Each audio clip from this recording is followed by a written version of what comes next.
This lawnmower is brand new, and I'm already taking the blade off because this is one of the most controversial lawnmower debates out there. Should you sharpen a brand new lawnmower blade or leave it alone?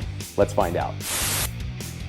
Now, a lot of people say that factory blades are already sharp enough. Others say that sharpening a new mower blade gives a noticeably better cut. Me personally, I think putting a proper edge on a new blade matters. So instead of arguing in the comments, let's test it out. Now let's have a quick look at this lawnmower blade that came off my Toro Recycler Max. This blade has been used twice, has a little bit of paint wear, no chips or dings to report, and other than being just a little dirty, it's pretty much the same as the day I bought it. Now, a lot of lawnmower blades already come with a 30-degree angle already set to them. I have a protractor and a pencil. Let's check the angle. Looks like 30 degrees to me. Now, another thing to note is that new lawnmower blades are not razor sharp from the factory. And this edge feels like it has a blunt edge to it. I can press it with my finger, rub it up and down, and it won't cut me. And to help this video not get cut from the YouTube algorithm, would you mind hitting that like button?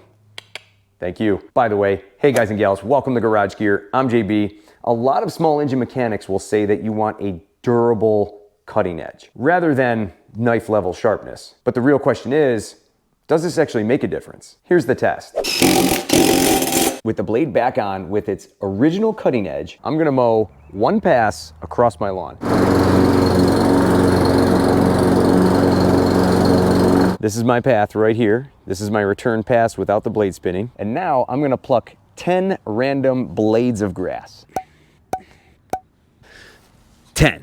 All right, let's do the mad scientist thing and get a closer look. This first one, really rough on the top. Check that out. That thing is just shredded and pulled apart. The next one, a little bit of fraying up at the top, few hairs sticking out. Look at the little hairs dangling off the top. And a majority of them are kind of like that. These two right here in the middle seem to be cut the best. Seems to be a pretty straight cut across the top. This little one's a little hard to tell, but you can see the fibers sticking off. And these last two here on the side are kind of the same. The stem here in the middle seems to be clean cut, but the leaf off to the side, if you notice, that one has a little bit of a thread hanging off there. Look at that. So this is pretty interesting. We have about 7 out of the 10 with some dangling hairs or threads coming off the top because they were not cleanly cut.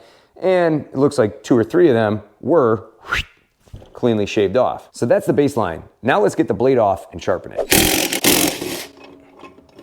Now I'm using my lawnmower blade sharpening vise, and this holds the blade at a consistent angle. And right now it's set for 30 degrees. Now that's the same angle that this blade came with. So when I'm sharpening it, every inch of the cutting edge will be 30 degrees and sharper than Chef Ramsay's knife set. If you'd like more information on this blade vise, I'll have it linked down below in the description, as well as a video on how to set it up. So if you're ready, I'm ready, let's buzz this blade.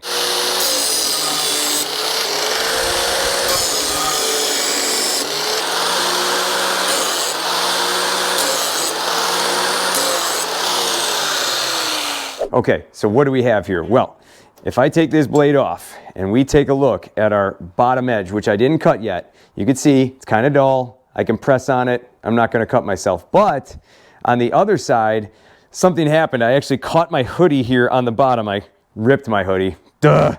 And then at the same time, I pressed my middle finger into the blade on accident. And yes, I'm cut, I'm bleeding. Wow, it's that sharp enough that it actually cut me. Yes, it's razor sharp now. Definitely sharp enough to cut skin, without a doubt. Figures it's right when I took my gloves off too. All right, let's hit the other side.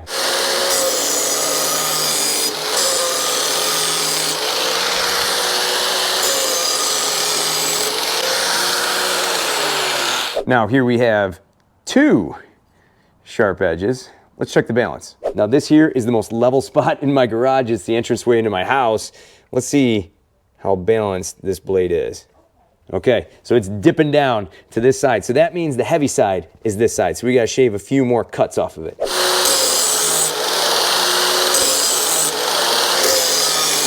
All right, let's check the balance now. Better. That's level. We'll take it. The blade is looking a lot better now. Nice and sharp. All right, let's pop her back on. All right, we have a razor sharp blade now, and I'm gonna make another pass right next to my original one.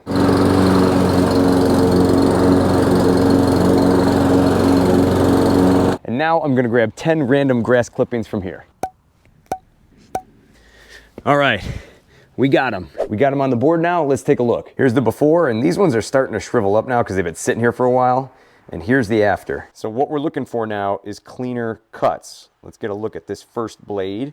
Kind of similar to the first ones. And it looks like our edges are pretty clean. Looking at the stem, looks like it's chopped right off. My camera wants to focus here, and there we go.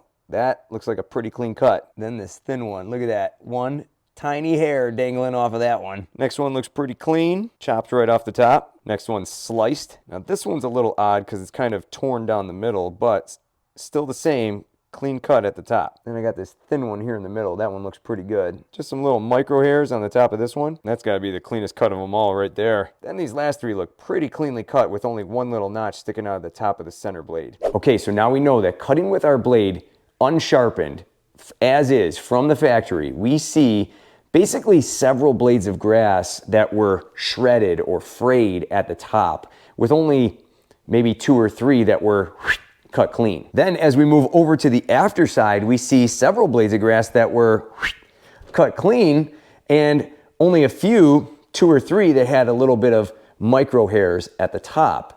Not bad. Pretty cool to see on a quick analysis like this. There's definitely far less tips of grass that were frayed with the sharper blade compared to the unsharpened blade. And those little frayed ends on the tips of the grass blade can take the grass blade longer to heal. They also invite disease an opportunity to penetrate in. So by sharpening the lawnmower blade, you're effectively allowing the grass blade to heal quicker and not allow disease in. Think of it like shaving your face or ladies shaving your legs. If you use a dull blade, it's going to rip and tug on the hairs, and that can kind of hurt and cause ingrown hairs and irritation. But if you use a razor sharp blade, it cuts it clean with fewer passes and less irritation. So should you sharpen a brand new lawnmower blade? In my opinion, yes. Will it transform your lawn?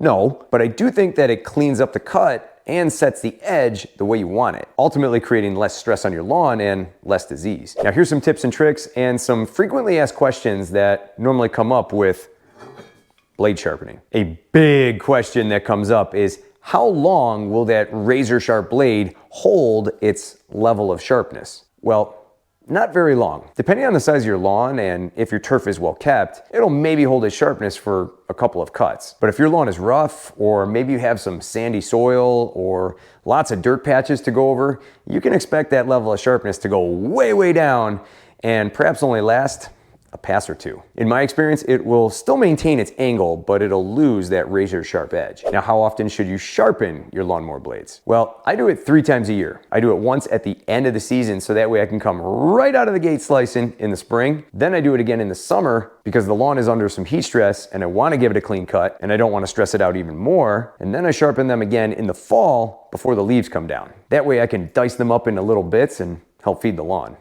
It's nature's best free fertilizer. All right, now let's talk grinding wheels. For setting the initial edge on the blade, I like to use an aluminum oxide grinding wheel, and this is a 24 grit. Pretty rough, but it gets the edge set best for me. Now, if I'm doing a maintenance sharpening, I like to use a zirconia 40 grit flap disc. With this, I can hit it with just a couple quick passes, but these do wear down pretty quick, and you can kind of see the tips of these are starting to show their age. Both work just fine though in combination with my blade sharpening vise. Now, eye and ear protection are mandatory for this procedure, and I'm gonna even throw in gloves. Lesson learned. With metal particles flying everywhere, you do not want to catch one of those in your eye. Look at that hole in my hoodie now. This is one of my favorites, and I already know somebody out there is gonna say it. A file does a better job. In terms of cost, yeah. But in terms of angle consistency, no. The file, if you don't hold it correctly, can rock on that blade edge. And let's be honest, it's gonna take a lot longer too. In my experience, a vise like the one I use is more efficient at holding the blade at the correct angle and allowing me to sharpen it faster. Now, a good friend of mine, Jay Booth, he's a longtime subscriber here to the channel. Basically from the beginning, him and I were talking, and he specifically said, you can hear a freshly sharpened blade wisping through the turf as it's cutting. I absolutely agree. It sounds a little different. And if you pay close attention, You may just hear it. Now I know this topic gets people fired up, but would you sharpen a brand new lawnmower blade or leave it as is? Let me know down below in the comments. If you want to be part of the tribe, subscribe, and for more cool garage gear content, click or tap the screen right here. Thanks so much for watching, and I'll see you in the garage.